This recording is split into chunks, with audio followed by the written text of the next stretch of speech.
ఓం నమః శివాయ. ఓం నమో నారాయణాయ. ఓం శ్రీ స్వర్ణాకర్షణ కాల భైరవాయ నమో నమః. నరదృష్టి నివారణ కాల భైరవాయ నమో నమః.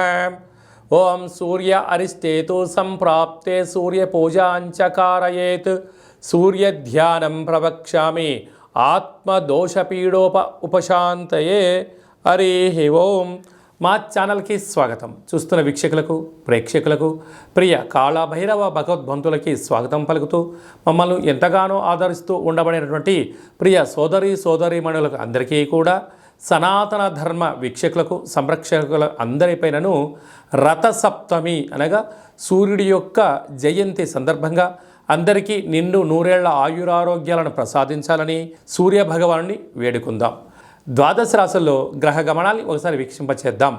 మేషరాశిలో గురు సంచార స్థితి, కన్యరాశిలో కేతు సంచార స్థితి, మకర రాశిలో కుజుడు, బుధుడు మరియు శుక్ర సంచార స్థితి, కుంభరాశిలో రవి మరియు శని సంచార స్థితి, మీనరాశిలో రాహు సంచార స్థితితో ద్వాదశ రాశులలో గ్రహ గమనాలు ఫిబ్రవరి ద్వితీయార్థంలో ఈ విధంగా ఉన్నాయి. ధనుసు రాశి వారు రథసప్తమి సందర్భంగా సూర్య భగవానుడి ఆశీస్సులు ఎలా పొందాలో ఈ వీడియోలో సవివరంగా, సంపూర్ణంగా, క్లుప్తంగా తెలుసుకుందాం. ధనుసు రాశిలో ఏ నక్షత్రాలు వస్తాయనగా మూలా నక్షత్రంలోని 4 పాదాలు, పూర్వాషాఢ నక్షత్రంలో 4 పాదాలు, ఉత్తరాషాఢ నక్షత్రంలో 1 పాదం కలిపితే ధనుసు రాశి. చాలామందికి పుట్టినటువంటి కాల సమయంలో డేటా ఆఫ్ బర్త్లు ఉండనటువంటి ఏకైక కారణం చేత పేరు యొక్క మొదటి అక్షరాన్ని అనుసరిస్తూ ఆ రాశిని తెలుసుకునే ప్రయత్నం అవుతుంది. అవి ఏ అక్షరాలు ఒకసారి పరిశీలన చేద్దాం.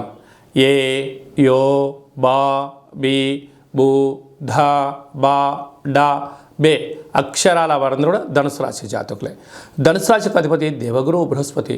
వీరికి సూర్య భగవానుడి యొక్క ఆశీస్సులు చాలా కావాలి. ఎందుకనగా నిత్యము ఏదో ఆలోచన, నిరంతరమైన శ్రామిక జీవులు. ఒక గుర్రం ఎంత వేగంగా పరిగెత్తుతూ ఉంటుందో ఇలా దేహము, మనస్సు, ఆత్మలన్నీ కూడా వేగవంతంగా ముందుకెళ్ళాలి. అందరికన్నా ప్రతి ఒక్క విషయాన్ని నేనే ముందు తెలుసుకోవాలనేటువంటి మనోధైర్యంతో వెళ్తుంటారు.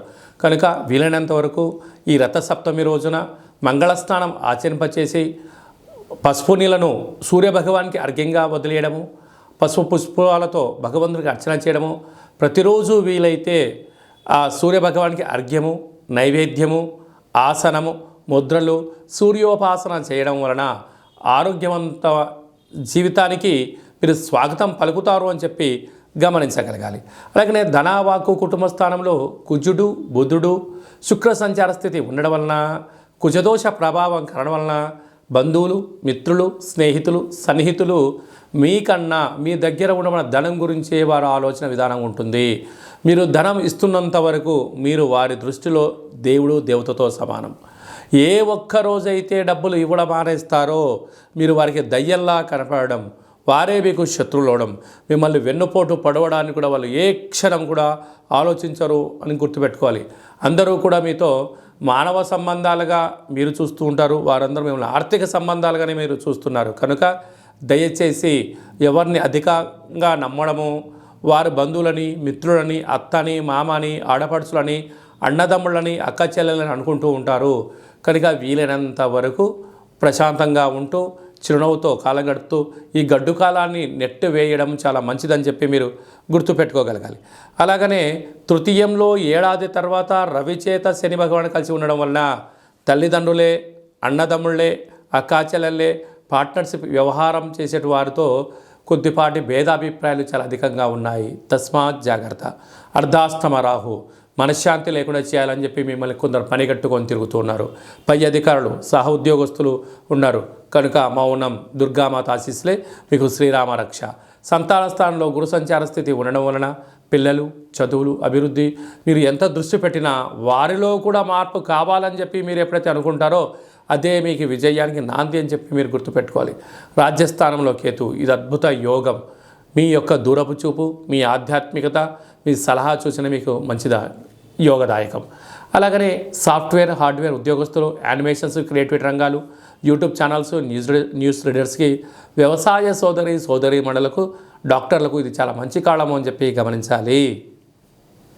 అందరిపైనను కాళభైరవ స్వామి యొక్క ఆశీస్సులు, అసితంగా కాళభైరవ స్వామికి ఆశీస్సులు ఉండాలని కోరుకుంటూ ఆశీర్వచనం. ఓం కాళకాలాయ విద్మహే కాళాతీతాయ ధీమహి తన్నో శ్రీ స్వర్ణాకర్షణ కాళభైరవ ప్రచోదయాతు.